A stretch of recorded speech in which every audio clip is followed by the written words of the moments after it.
There is growing anger in South Korea as families of the victims of last week's ferry disaster demand to know why it's taking so long to recover the bodies of their loved ones. Relatives of the dead and missing cursed government and police officials today, accusing them of failing to save the passengers. They also want to know why more volunteer divers have not been allowed to help in the recovery. Adding to their fury, investigators have discovered a litany of errors with the ferry, that it was badly overloaded, carrying over 3.5 times the maximum recommended cargo, and that the staff on board weren't properly trained. As Paul Johnson reports, police are focusing on the ferry company's reclusive owner. Relatives of missing passengers were taken to the site of the disaster today as divers pushed deeper into the sunken ship. That search taking place as another investigation continued on shore.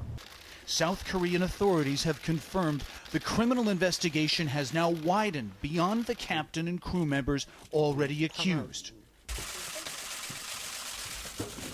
Investigators have now searched the offices of the company that owns the ferry, as well as the home of the secretive billionaire whose family appears to control it. At the school near Seoul, where many of the dead and missing were students, classes resumed for the first time since the tragedy. As they walked to their classes, the students passed a cluster of yellow ribbons, flowers, and notes left in remembrance. And a hearse carrying the body of one of the victims drove by in a lap of honor. While the school is a focal point, the grief is felt across the country.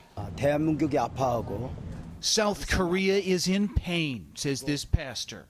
Ansan is a city in pain, and relatives of the victims are in pain. I hope people bring cheer to each other so that everyone can recover.